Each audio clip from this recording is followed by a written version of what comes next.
Bisa lihat screen saya? Bisa dilihat? Bisa, Pak. Bisa, Pak. Oke, baik. Untuk pagi hari ini, kita akan berbicara tentang kolom. Apa tuh kolom itu? Jadi kan kadang-kadang kalau di rumah kan ada kolom gitu kan, ada kolom kan, kalau dengan rumah ada kolom, ini kolomnya ini, kolomnya ini. Nah, kolom itu apa sih? Kolom itu cagak ya. Kolom itu bahasa Jawanya cagak. Kalau di sini kolom adalah sebuah batang tekan yang mempunyai luas penampang konstan.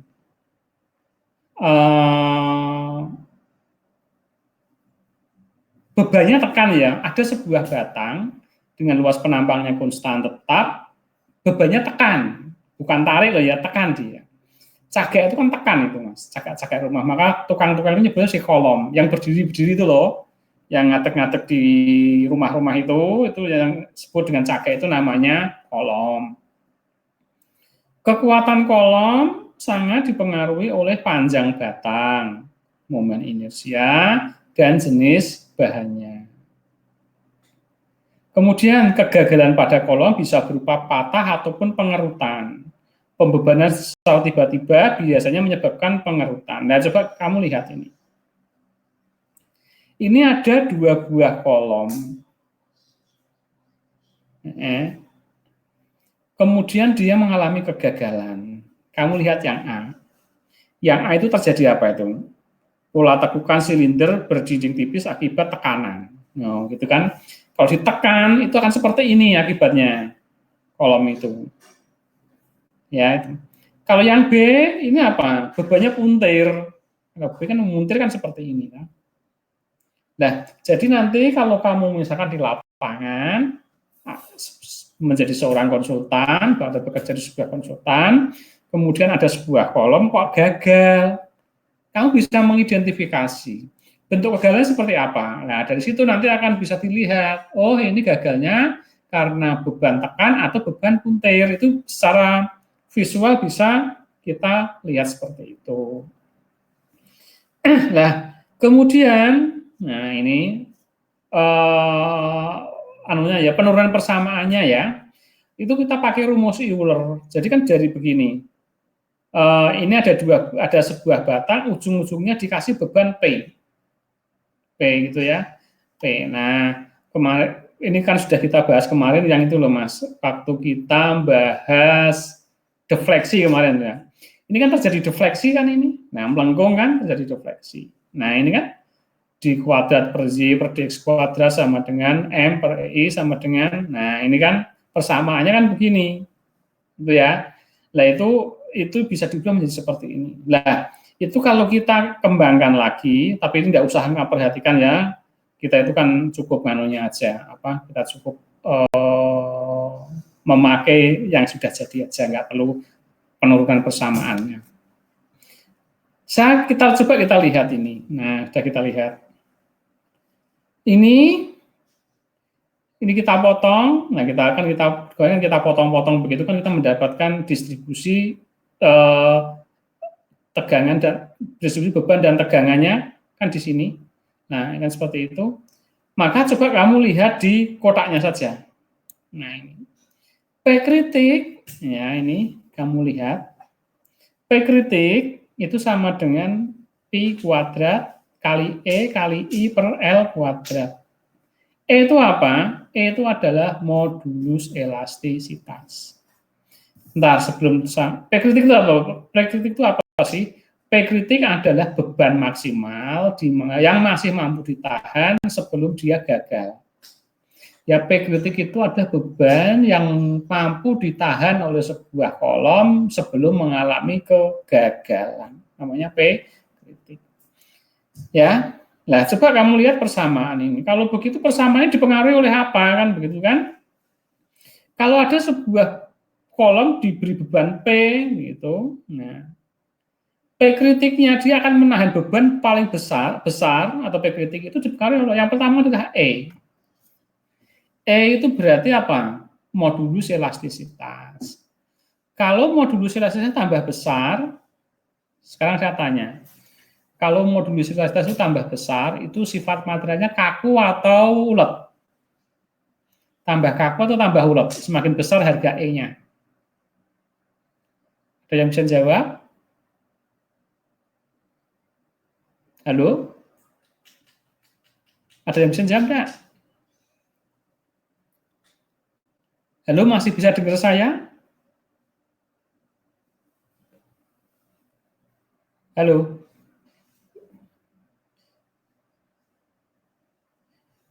Halo, masih bisa dengar suara saya?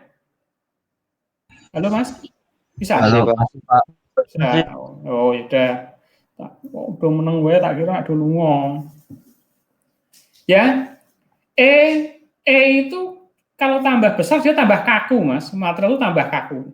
Jadi material itu kalau semakin kaku itu kemampuan menahan bebannya akan semakin tinggi. Benar ya? Itu E yang pertama.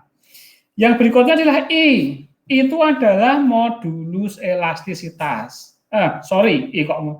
E adalah momen inersia. Apa momen inersia itu? Ya, sebuah momen yang dipengaruhi oleh penampangnya. Gitu ya. Berarti kalau I-nya tambah besar, itu berarti penampangnya tambah besar. Kalau penampangnya tambah besar, berarti dia akan tambah kuat. Benar ya? Cagak itu kalau tambah besar penampangnya kan tambah kuat itu. Dia tambah kaku, dia juga tambah kuat. Tetapi, nah, L yang bawah, L itu kalau dia tambah besar kan P kritiknya jadi kecil. Kalau yang di atas-atas ini, kalau tambah besar, dia tambah besar juga. Tapi kalau yang di bawah, dia tambah besar, P kritiknya kan menjadi kecil. Maka, kalau semakin tinggi atau semakin panjang kolom itu, maka kemampuan menahan besarnya kemampuan menahan bebannya akan semakin kecil. Ya, bisa diperhatikan yaitu ya, niru persamaan ini begitu. Konsepnya itu seperti itu. Harga E dan I tambah besar, maka P kritiknya besar. Harga L tambah besar, maka P kritiknya menjadi kecil. Nah, begitu. Nah, terus berikutnya. Nah, ini ada tiga, nah ini belum ke situ. Ini ada sebuah pembebanan seperti ini, P kritik ya. Nah, kalau dia beban itu lebih sedikit daripada kritik, gitu ya. Beban itu melebihi P kritik hanya tambah sedikit gitu, ya, atau sekitar P kritik, maka kolom itu akan nekuk sekali ini aja, melengkungnya aja hanya sekali ini aja, Mas, melengkungnya.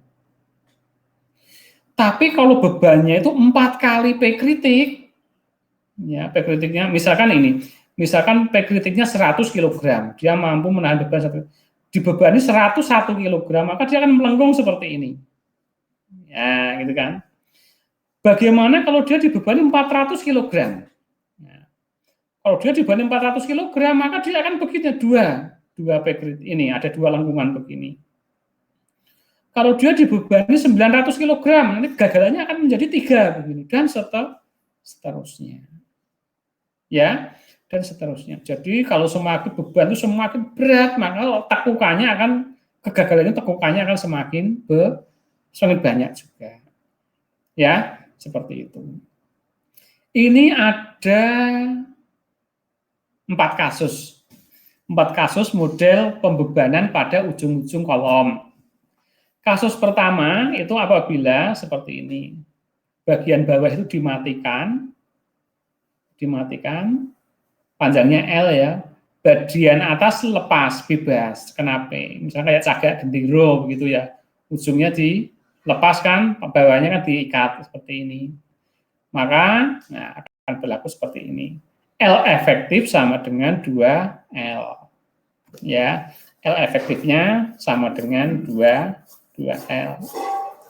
Kemudian kalau dia bawahnya itu diberi engsel, bebas ya, diberi engsel.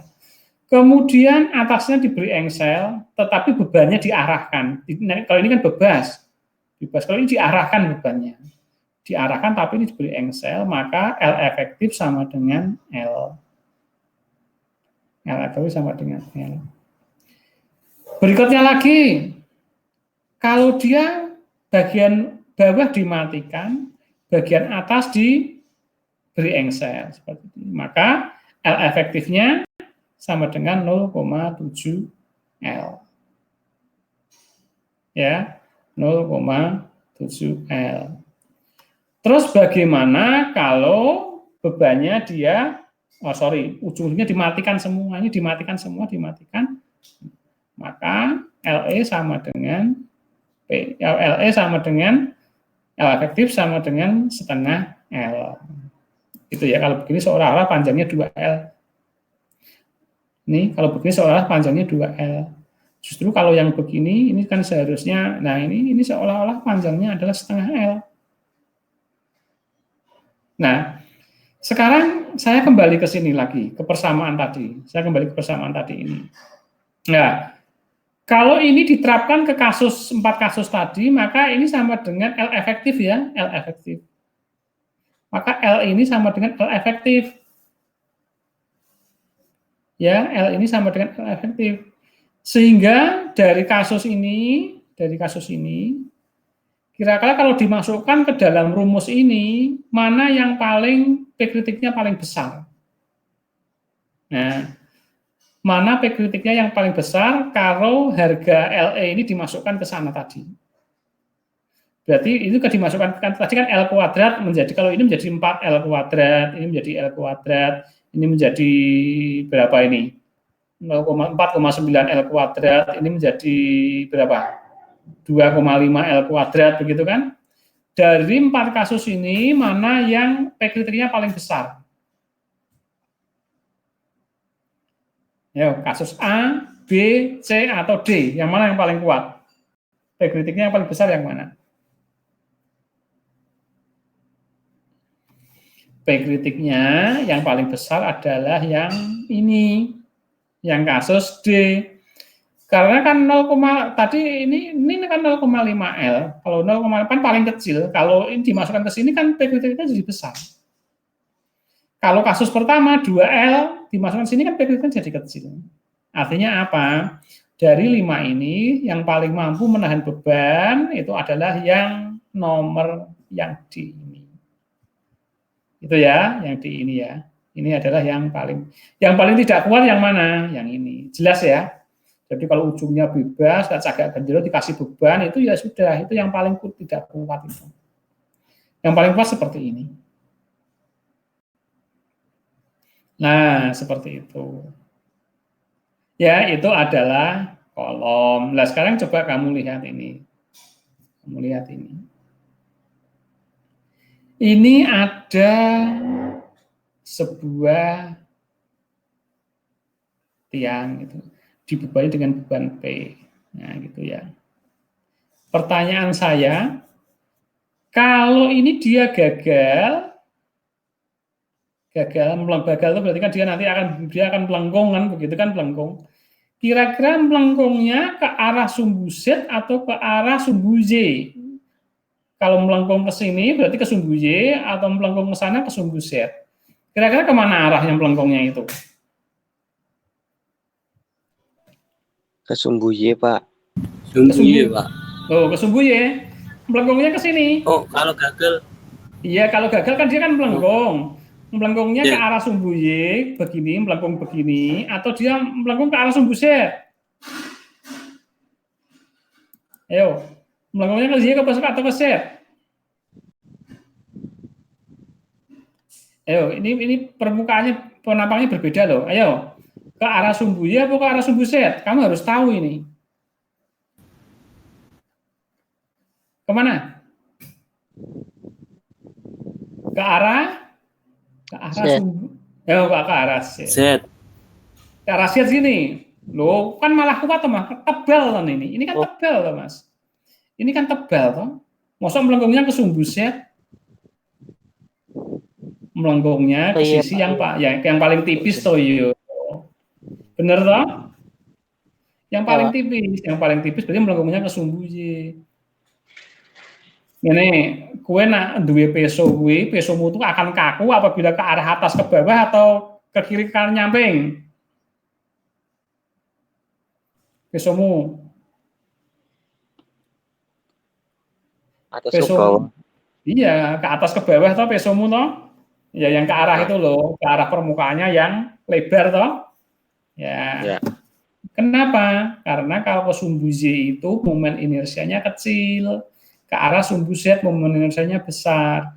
Maka nanti kamu harus paham, ini nanti bebannya ke arah mana. Misalkan bebannya ini, misalkan bebannya ini ke arah sumbu Z, agak miring ini bebannya ke arah sumbu Y. Maka ini tambah tidak kuat nanti. Maka nanti kalau kamu mendesain sebuah kolom itu harus tahu bebannya ke arah mana dan kamu harus meletakkan momen inersianya itu seperti apa. Itu yang konsepnya yang begitu itu. Ya, seperti itu. Ini ya itu untuk kolom ya hanya segini saja sih Mas ini pemahamannya. Tolong dipahami anunya ya. Yang pertama yang perlu kamu pahami, ini nanti misalkan keluar di UAS, itu paling-paling kamu hanya tak suruh menghitung P kritiknya berapa. Ya, P kritiknya berapa. Tetapi nanti kalau kasusnya begini, lah kamu harus hati-hati. P kritiknya itu kan terhadap sumbu Z dan terhadap sumbunya kan berbeda. Maka P kritiknya yang kamu tuliskan, yang kamu analisis adalah P kritik yang kecil, yang paling kecil. Kalau terhadap sumbu Z kan P kritiknya kan besar ini, kaku kan, lebih kaku. Tapi kalau terhadap sumbu Y kan kecil, maka P kritiknya berapa? Ambil yang kecil. Bisa ya, bisa dipahami ya. Kalau lingkaran gimana lingkaran? Penampangnya lingkaran. Kalau penampangnya lingkaran nggak masalah. Lingkaran itu kan diameternya kan sama semua. Ya, itu bisa kemana-mana, punya potensi untuk gagal. Kalau bentuknya bujur sangkar, kulit penampangnya itu juga begitu. Kalau tidak simetri, kalau bentuknya persegi panjang seperti ini tadi, lah itu baru jadi masalah. Kamu harus jeli, gagalnya akan kemana. Maka P kritiknya pilih P kritik yang paling kecil, itu yang jadi bahan pertimbangan. Oke, sampai sini ada pertanyaan enggak kira-kira? Ya, nanti kalau ini keluar, rumusnya pakainya ini, kamu tak suruh hitung P kritik. Kamu harus hati-hati dengan I-nya. Ya. I kalau gambarnya ini berarti IZ, ada IZZ dan ada IZZ berarti itu kalau dia melengkung ke arah sumbu Z. IYY kalau dia melengkungnya ke arah sumbu Z. Gitu ya, maka gunakanlah I-nya nanti adalah IZZ. Pokoknya I yang kecil itu yang dipakai untuk bahan pertimbangan. Oke, sampai sini ada pertanyaan enggak kira-kira? Enggak ada ya? Halo? Halo? Pak, mau tanya, Pak. Ya, yuk. Berarti itu rumusnya dibagi L efektif, Pak? Ya. Pak, L. Ini nanti L efektif ya, Mas ya. L efektif nanti kan dimasukkan ke sini toh, ini toh. Lalu ya gini saya lupa. Nanti kalau coba kalau kasusnya begini itu ikutnya yang mana ini? Kalau kasusnya begini. Jadi nanti kamu lihat, kalau kasusnya misalkan ada sebuah tiang bendera dikenai beban, berarti kamu nanti L-nya dipakai 2L ini. Gitu, L efektifnya ini. L ini dimasukkan ini. Ya, L ini 2L, berarti 2L kuadrat. Kalau kasusnya seperti ini, nah sekarang kalau ini kasusnya yang semana ini ikutnya? Bawah mati ya. Bawah mati. Bawah mati kemudian ini ada pengarahnya ya, bebas tapi ada pengarahnya. Berarti kalau ini itu masuknya yang ini, Mas, yang C ini loh, ini kan bawahnya dimatikan toh, ini kan bawah dimatikan, ini di bawah dimatikan, ini atasnya bebas tapi ada pengarah itu berarti ini loh, ada ini pengarahnya, berarti pakainya yang ini. Kalau yang begini itu yang tanpa pengarah. Ya, ini yang paling tidak kuat struktur ini. Oke, begitu. Ada pertanyaan lain?